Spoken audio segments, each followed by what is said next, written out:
A village of over 100 souls, gone in a breath, leaving only one word. Imagine a sound, a constant, low thrum just at the edge of hearing.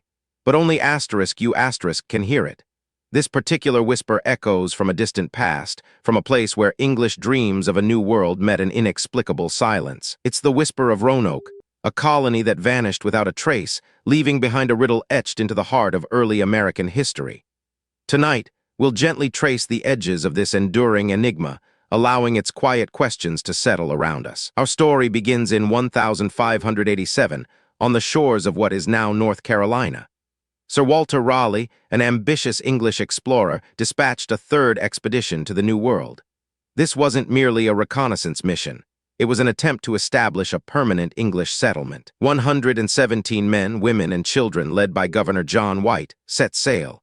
They were pioneers, full of hope and trepidation, ready to carve a new life from the wildness of a foreign land. Their destination, Roanoke Island. Among them was Eleanor Dare, Governor White's daughter, who was pregnant. Just a month after their arrival, a momentous event occurred. Virginia Dare was born, the first English child born in the Americas, a true symbol of new beginnings. But the initial optimism quickly faced harsh realities. Supplies dwindled, and relations with the local Native American tribes grew strained. The colonists were isolated, far from any easy resupply route. Governor White, feeling the weight of responsibility, decided he had to return to England for more provisions and aid. It was a perilous journey, but he believed it was the only way to save his struggling colony, his daughter, and his granddaughter. He left Roanoke in August of 1587, promising to return within a few months. Before he departed, a crucial agreement was made. If the colonists moved from the island, they would carve their destination into a tree or post, and if they were forced to leave due to distress or danger, they would carve a Maltese cross above the name. A silent message, a beacon of hope in a potentially desperate situation. A promise made under the vast, watchful sky. But fate, as it often does, had other plans. England was embroiled in a fierce war with Spain, battling the formidable Spanish Armada.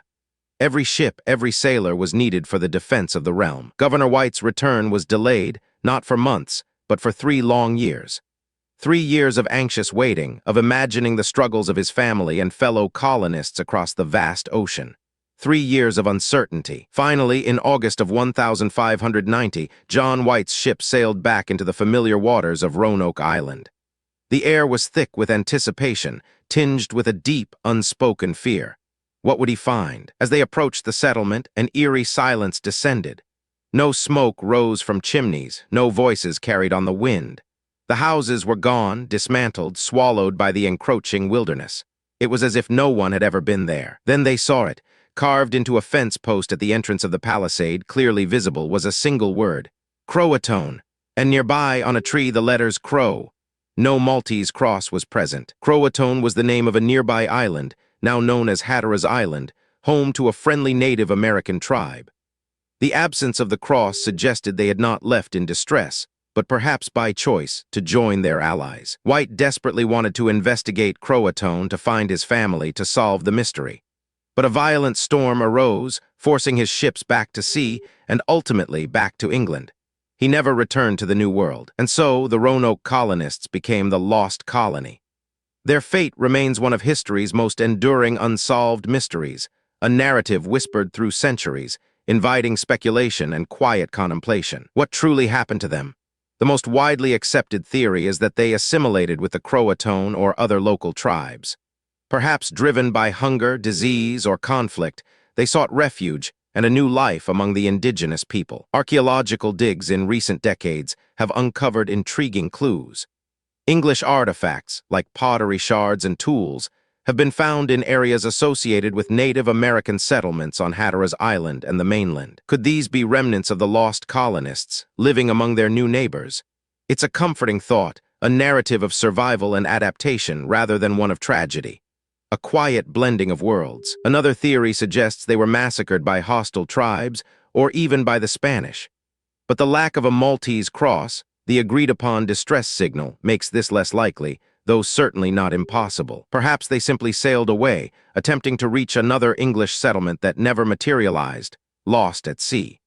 The ocean, after all, held many secrets in those days and still does. The mystery of Roanoke reminds us of the fragility of early colonial life, the immense challenges faced by those who dared to venture into the unknown.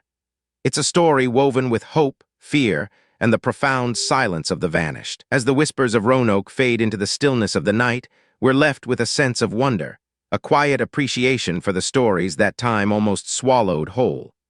Some riddles are best left to the soft glow of contemplation. Drift into another untold tale of history's gentle echoes by joining our quiet corner of discovery next time.